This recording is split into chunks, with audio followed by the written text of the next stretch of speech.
It's hard to review a game like Alisa. Like, I know I'm terrible with these things as it is. I'm trying to cut back on making filler episodes and just focus on reviewing the games that actually warrant discussion, but what I would like is some healing. But the game's not going to let me have it, so I'm just going to have to persevere.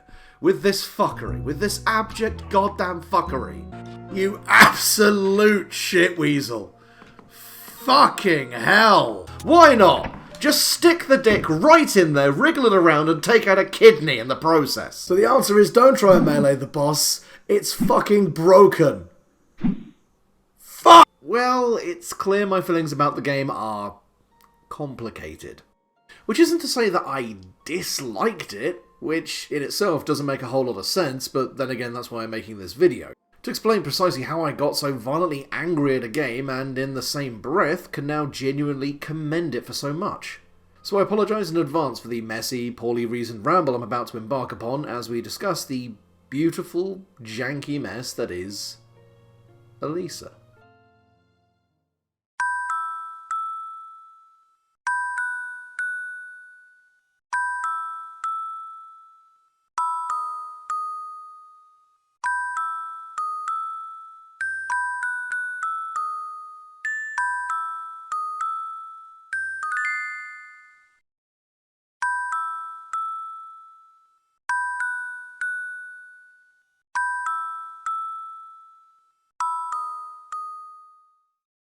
My relationship with horror is, well, complicated. I'm not a cackling gore goblin by any means. I don't get my rocks off to Eli Roth's masturbatory torture flicks or find intentionally provocative titles like Succubus and Hatred to be anything more than childishly obscene. The only horror that legitimately gets under my skin is the sort that finds the unconventional ways in. Silvio, for example, leveraged the intensity of sensory deprivation, forcing me to strain the limits of my hearing to identify ghostly messages locked within tape reels, before beautifully subverting it in one of the genuinely great moments of the sequel, when the visualizer you've been using to isolate sound bites becomes a canvas for the face you've been seeing throughout both games. God, even thinking about that again actually gives me the shivers. Christ. All of this is to preface that Alisa is, despite what you may expect, a legitimately creepy experience. While it presents a colourfully odd facade of steampunk action, the more you scratch below the surface of what it has to offer, the more you begin to unpack, the more you come to realise that there is something truly dark at the core of this game that might pass the casual player by. But I'm getting ahead of myself. Let's start at the beginning.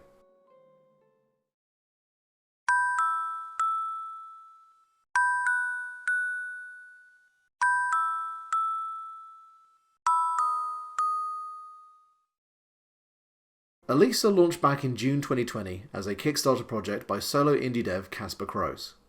With an imaginative concept and the explicit intent to simulate the classic 90s era of survival horror titles like Resident Evil and Alone in the Dark, the project made target in pretty good time and bolstered post-backing numbers with a quality demo that launched later that year.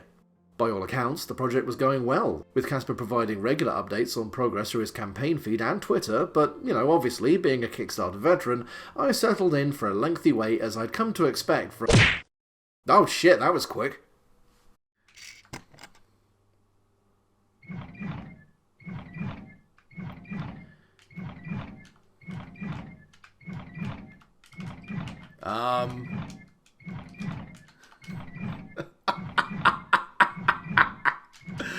Oh, alright.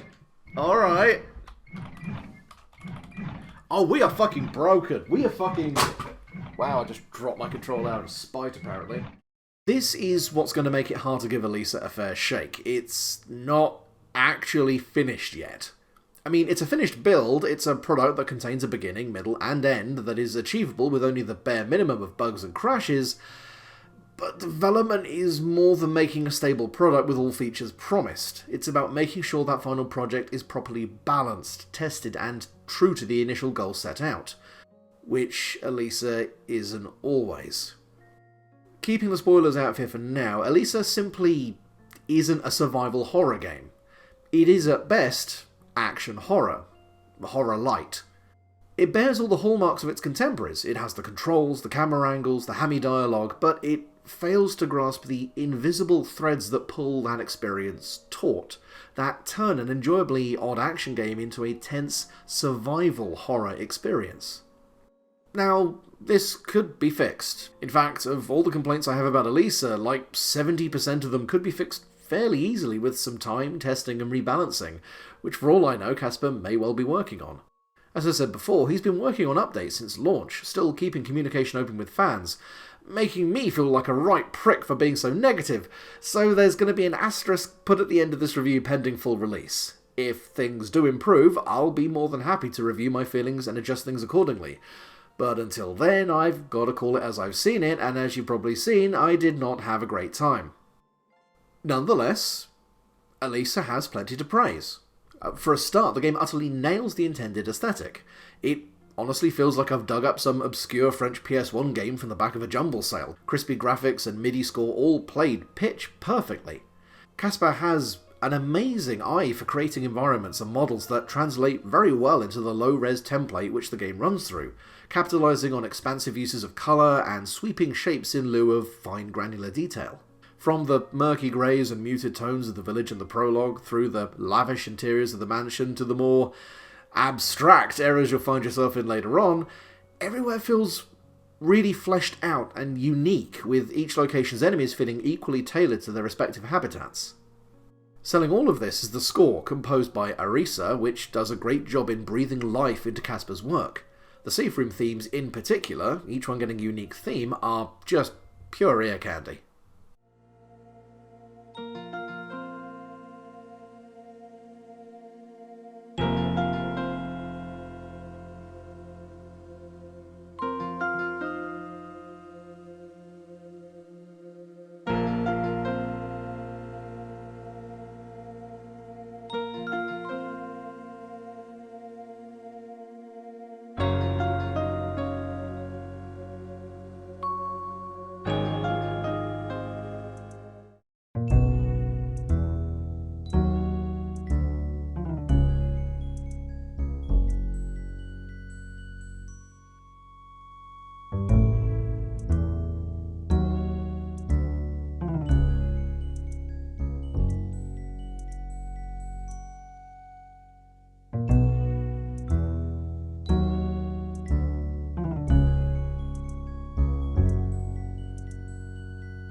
Of course, when the action needs to ramp up a little, or tension needs to bring the mood back down again, the soundtrack doesn't slack off, from bombastic big top shenanigans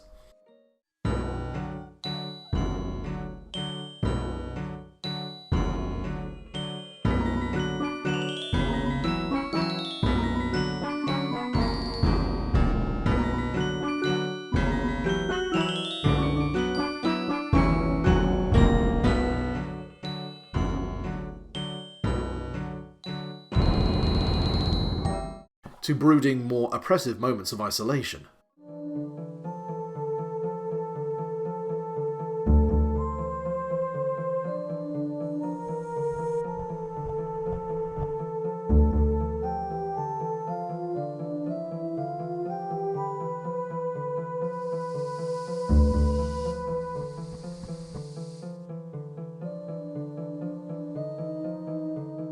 While I couldn't necessarily put this up against OSTs that I'd listen to just idly while working or out and about, it's a distinctive soundscape that works perfectly within the space that Alisa sets out for itself. A kind of haunted music box medley.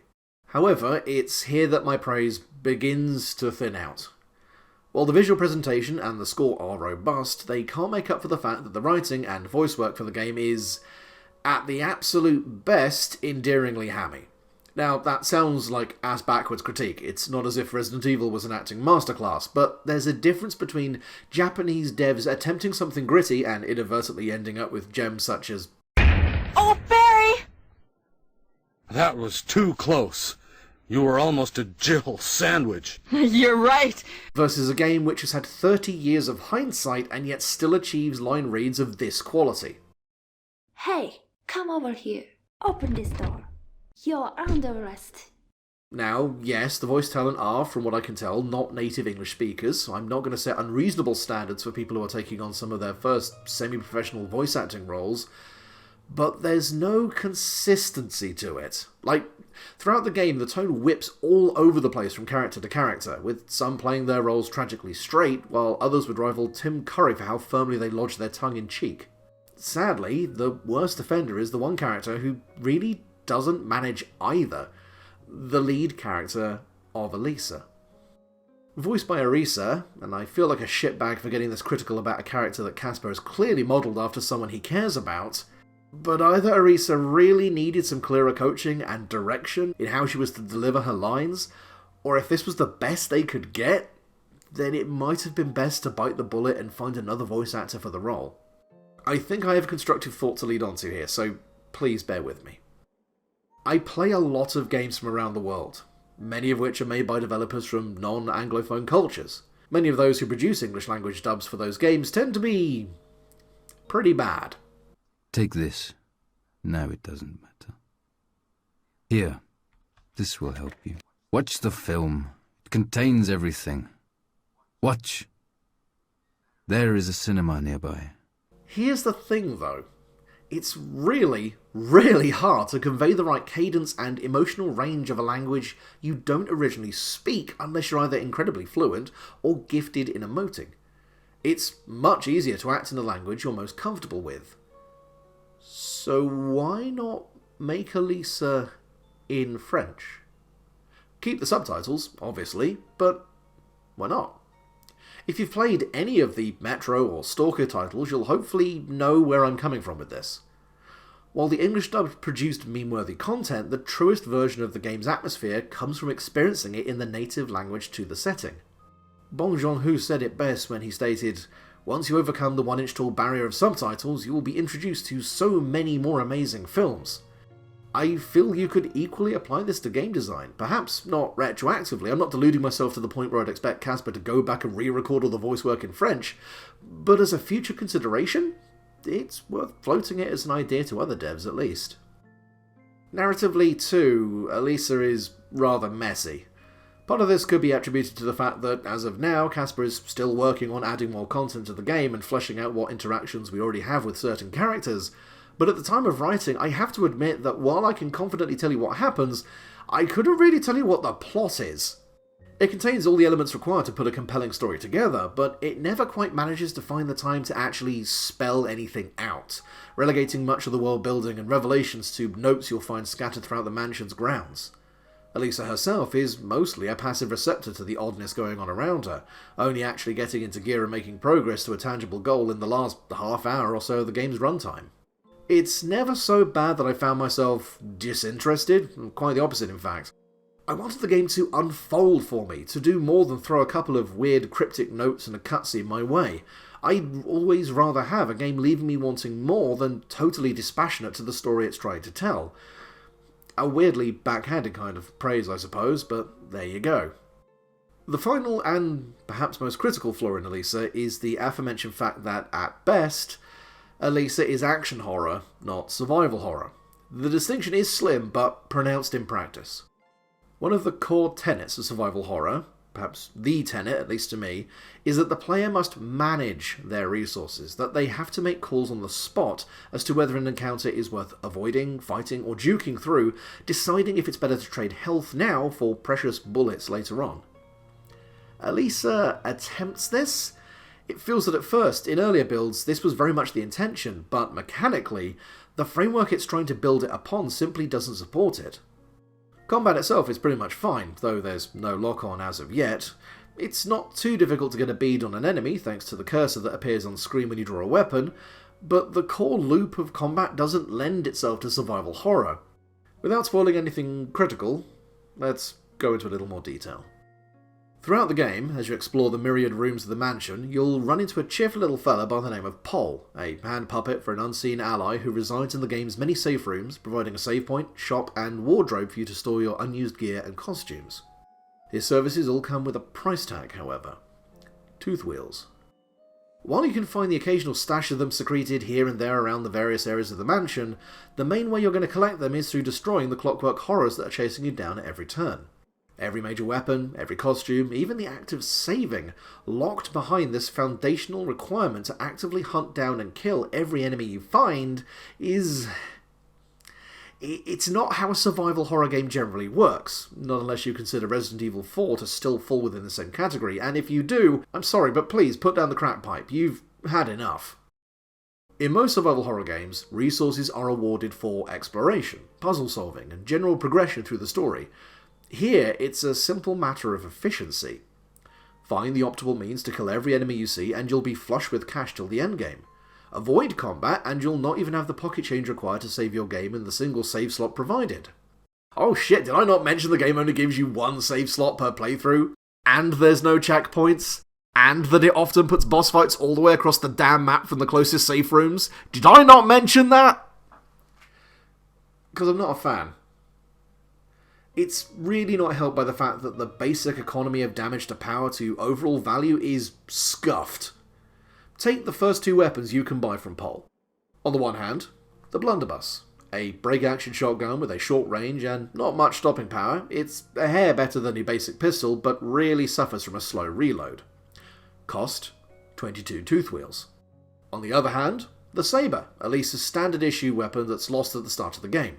While it has a very short range and only does equivalent damage to the pistol, it has infinite ammo, a short attack that can stun-lock smaller enemies, and can parry larger attacks that leave them open to a quick riposte. You can even bring it alone to a later boss fight and unlock a unique variant, some would say an easier variant, of that fight. Cost? 12 tooth wheels. If you buy the Blunderbuss, you are literally, objectively, making the wrong decision. By skewing the incentives for the player, by turning combat into a matter of cost-efficient slaughter, Alisa loses much of its ability to effectively set up any real tension. It's still visually macabre, imaginative, and engaging in how it conducts itself as a horror game, but the survival elements, that key aspect of tension, simply isn't there on a fundamental level. And in essence, I suppose that's the crux of what I have to say about Alisa before we get into the real spoilers. It's a mechanically flawed yet deeply earnest attempt at recapturing that PS1 era magic that's eluded so many contemporary retreads of the same survival horror formula. It has the potential to clarify a lot of the problems I have with it, to tighten up the combat and resource management. But for now, should you be interested, it's definitely a game where I'd advise playing with a basic guide to the mechanics on hand, if not a complete walkthrough. Now, a part of me wants to run through Alisa in a bit more detail to really unpack this clockwork curio and see what makes it tick. Look, at least give me one torture metaphor per video, please. So if you want to experience as much of this game as spoiler-free as possible, now is the time for you to leave. If you are interested, you can check out the demo for Alisa, which is still available on Steam or itch.io, as are the full releases of the game and its OST.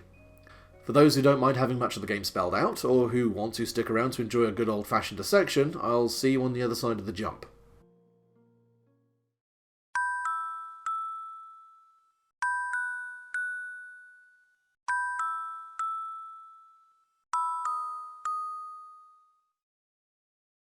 Alisa's opening cutscene is fucking great.